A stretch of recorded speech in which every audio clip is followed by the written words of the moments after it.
From National Park Blog, I'm Sean Smith, and this is National Park Talk.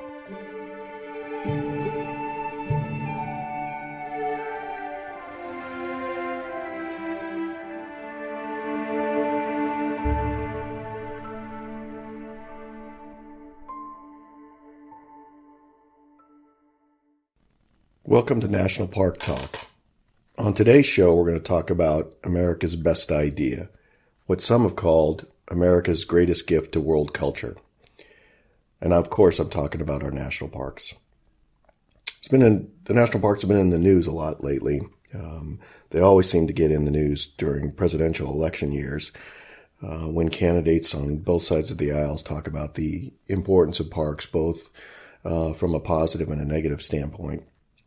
Some candidates talk about the importance of the parks have to regional economies, national recreation, those sorts of things. Others talk about turning over national parks to states for their management in order to improve, I guess, the way the parks are run, that sort of thing.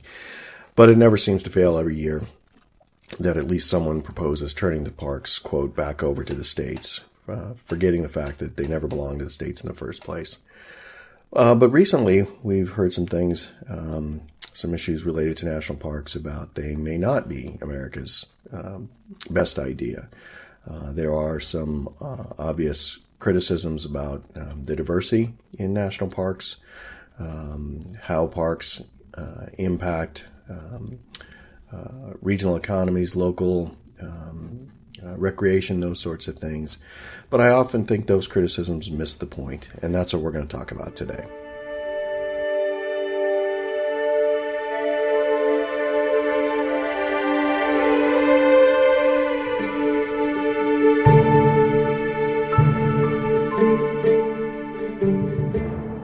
Welcome back to National Park Talk. I'm Sean Smith. On today's show, we're going to talk about America's best idea, our national parks. And as I spoke about in the intro, there's been a lot of talk in the news lately about our national parks, and specifically, but public lands in general. We've seen an occupation of the Malheur National Wildlife Refuge in Oregon. I've seen some articles come across the internet about the federal government's exclusions of Native peoples. And there's also been a lot of talk and criticism lately about the National Park Service not attracting a diverse enough visitor base and not hiring enough diversity in their park ranger corps. These criticisms, to an extent, have some merit. The occupiers of the Malheur Wildlife Refuge in Oregon were responding to what they believe are efforts by the federal government to exclude people, to shut out what are called custom and culture uses of public lands like ranching, mining, logging, and that they advocate for the return of those public lands to the states and to local governments. Meanwhile, others note the National Park Service is not attracting a group of visitors that actually reflects the breadth and diversity of the American public. They tend to be affluent whites, suburban families that visit the national parks, and often inner city youth that inner city diverse cultures of people of color aren't going to the national parks.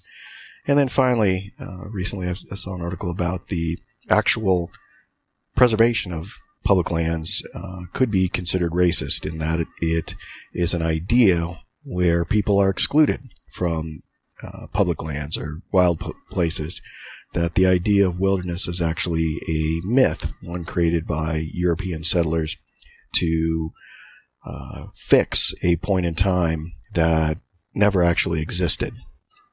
I obviously have issues with each of these arguments, although they do have some merit. I think they, in the end, miss the point. And after the break, we're going to talk about why I still think national parks are America's best idea.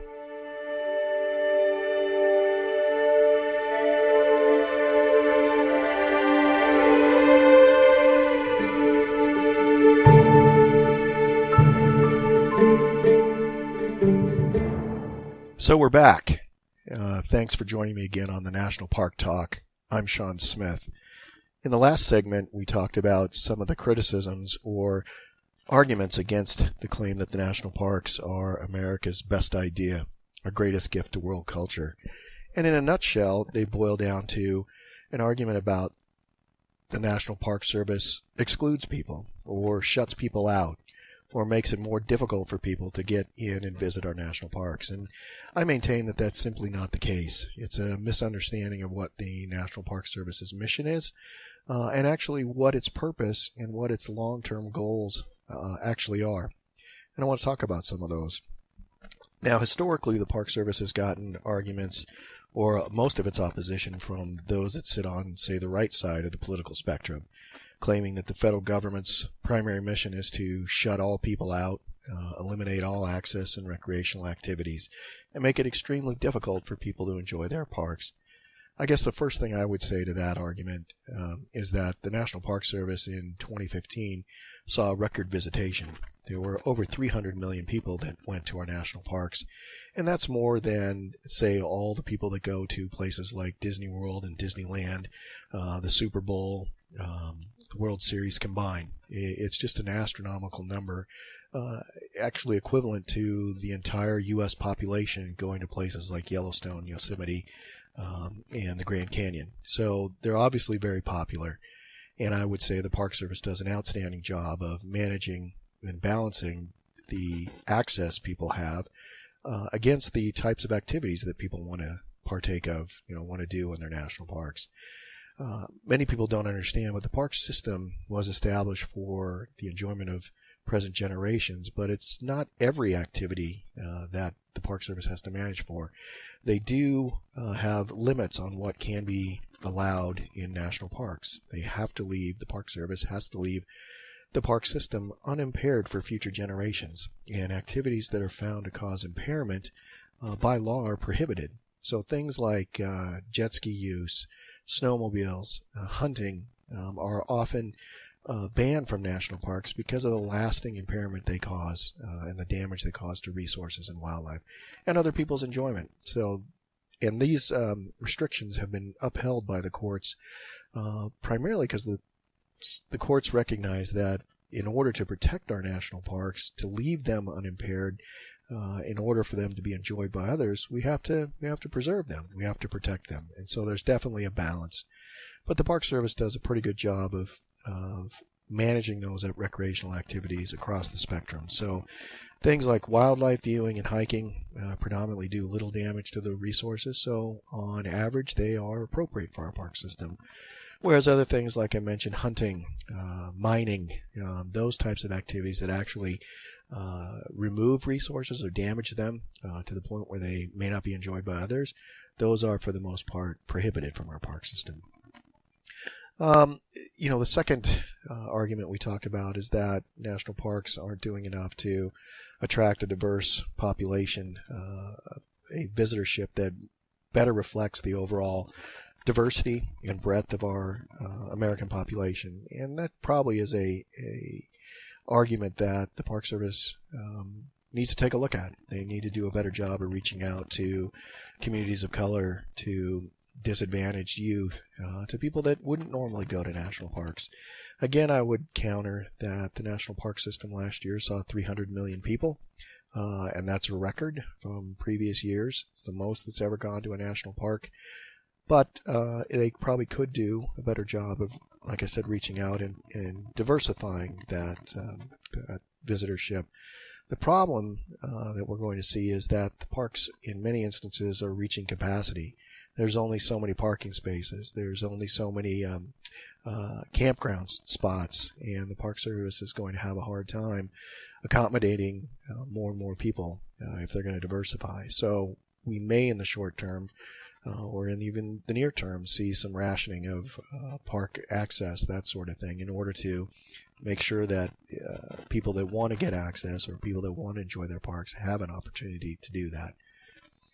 And then finally, mentioned briefly in the intro section about a possibility that the whole idea of setting places aside or preserving them or protecting them may be a racist notion, that Wilderness is a construct of Europeans that never really existed in the United States. And rightly, they point out that there were always peoples in these places. Places like Yellowstone had Native Americans using them for spiritual and medicinal purposes. But the situation has changed today. Like I said, 300 million people go to our national parks, and they use and enjoy a wide variety of activities in those national parks. But it also, I think, is important to note that these places, like Yellowstone and Yosemite, are unique and cannot be divided up amongst all Americans or citizens of the world. They have to be protected because they are so unique, so that individuals or people that want to see them can enjoy them. If we sold off places like Yellowstone, they would be quickly privatized and turned into any other curiosity shop we see or spot we see across the country. There's a reason tourist traps tend to accumulate around the entrance to national parks and not vice versa. People are going to national parks for the unique experience they can provide, an experience that you won't find anywhere else in the world. Yellowstone, for example, contains 2/3 of the world's geyser and thermal features. The next closest collection of those types of features are in Iceland. And so when the founders of the National Park Service set it up, they realized these resources were unique and needed to be protected for all, and needed to be set aside so that everyone could enjoy them. Some of the arguments that the Park Service gets is that, again, this idea that wilderness isn't really a real construct. It's something that we have created, in that there were native peoples that, to quote one article, dominated the landscape before European settlers. I guess I would counter by saying that depends on what you define by dominated. When white European settlers came across the United States, there were something like 20 million bison, give or take a million or two. There were also about 100,000 grizzly bears that roamed basically from the Mississippi River all the way to the West Coast. Today, there are only about 5,000 free-roaming bison left in Yellowstone and about 1,000 grizzly bears. So the landscape has traditionally changed, and what was once considered dominating is very different than what we have today. And there was whether you call it a big W wilderness or small W wilderness, a landscape that is quite different than what we have today. And I think it's right for the American government to protect just a small fraction of our public domain in order to represent what it was prior to a new landscape that was put upon our public domain.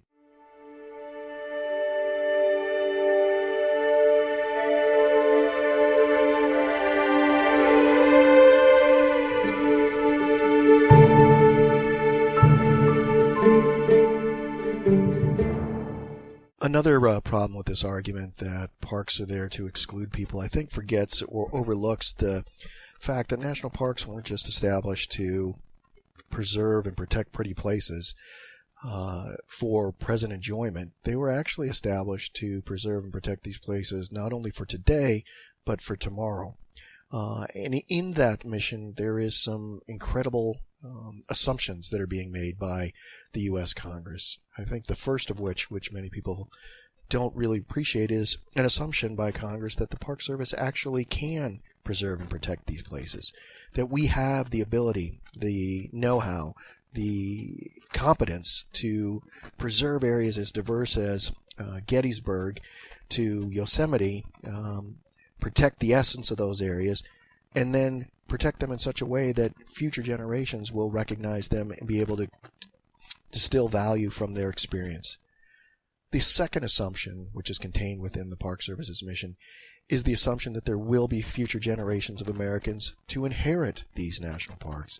That's a very hopeful and inclusive message that the Park Service sends, one that I don't think they often do a good job of presenting to the public. Their mission isn't just for today, it's for tomorrow, and it's for Americans yet unborn whose tastes and preferences and values, we don't quite know yet.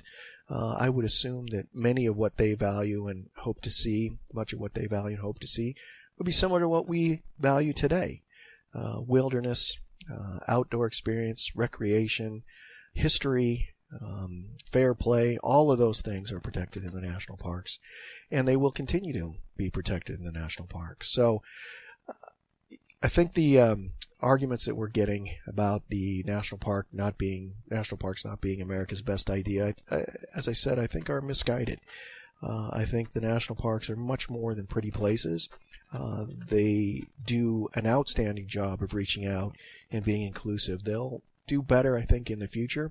In fact, the Secretary of the Interior just recently made a announcement that she is ordering agencies like the Park Service and the Fish and Wildlife Service to do more to remove barriers to access. In particular, remove the barriers to groups of kids and students that want to get out into the outdoors. Historically, there have been permits and red tape that need to be accommodated in order to get to those places, and the Secretary rightly said we want to streamline that to make it easier for people to get outdoors. The trick is to make sure we balance that ease with providing the appropriate types of use and activity. Again, not everything is appropriate for a national park. Things that leave it damaged and make it impossible for future generations to use are clearly inappropriate and should continue to be. I think often, though, people misunderstand or misinterpret that management the Park Service must take as being something that they're saying we don't welcome people, and that's simply not the case. Thank you for listening. National Park Talk is produced and recorded in Western Washington in the shadow of Mount Rainier. To learn more about National Park Talk, please visit our website at seandavidsmith.blogspot.com or follow us on Facebook at facebook.com/parkthrillers. To find us on Twitter, search for @parkthrillers. I'm Sean Smith. Thanks again for listening to National Park Talk.